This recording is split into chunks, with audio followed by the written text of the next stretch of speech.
Imo number block করা শিখুন। High বন্ধুরা, আসসালামু আলাইকুম। আমি আছি তোমাদের সাথে মোতালেব স্কেল। বন্ধুরা, তোমাদেরকে আমি আজকে শেখাবো ইমো নাম্বার কীভাবে ব্লক করতে হয়। 1 মিনিটের মধ্যেই আপনি ইমো নাম্বার ব্লক করতে পারবেন। বন্ধুরা, আপনি যদি আমার এই ভিডিওটি যদি নতুন দেখে থাকেন, অবশ্যই আপনাদের টাইমলাইনে শেয়ার করে দিবেন। ভিডিওটিকে লাইক কমেন্ট শেয়ার করবেন। বন্ধুরা, চলুন আর দেরি না করে আমরা মূল ভিডিওর মধ্যে চলে যাই। বন্ধুরা, ইমো নাম্বার ব্লক করার জন্য আপনি যে নাম্বারটিকে ব্লক করতে চাচ্ছেন, আপনি ওই নাম্বারটিকে আপনি চয়েস করে নেবেন। যেমন আমি রফিক নামক এই ব্যক্তিকে আমি ব্লক করব। তাকে ব্লক করার জন্য তার প্রোফাইলের মধ্যে ক্লিক করতে হবে। ক্লিক করার পর বন্ধুরা দেখতে পাচ্ছেন এখানে 3 ডট, এর মধ্যে ক্লিক করতে হবে। আমি 3 ডটের মধ্যে ক্লিক করলাম। ক্লিক করার পর বন্ধুরা আপনারা আবারও ক্লিক করবেন এই জায়গার মধ্যে। বন্ধুরা, এটার মধ্যে আমি ক্লিক করলাম। আর আবার 3 ডটের মধ্যে ক্লিক করলাম।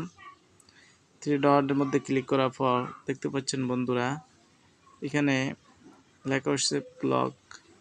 আপনারা এখানে টিক মার্কটি অন করে দিবেন, তাহলে আপনাদের নাম্বারটি ব্লক হয়ে যাবে।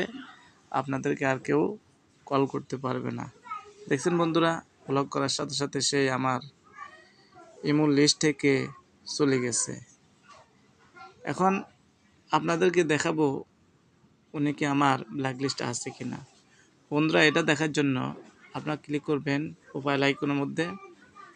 প্রোফাইল আইকনের মধ্যে ক্লিক করার পর বন্ধুরা ক্লিক করবেন সিকিউরিটি অ্যান্ড প্রাইভেসির মধ্যে।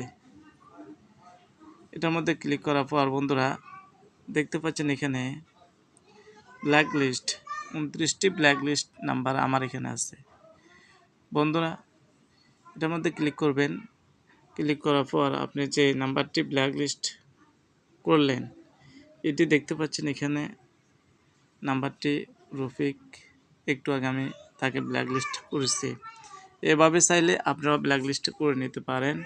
আপনি বিরক্ত বোধ থেকে আপনি বাঁচতে পারবেন অন্তত। বন্ধুরা, ভিডিওটি যদি ভালো লাগে অবশ্যই আপনাদের টাইমলাইনে শেয়ার করে দিবেন। ভালো থাকবেন। আল্লাহ হাফেজ। আসসালামু আলাইকুম ওয়া রাহমাতুল্লাহ।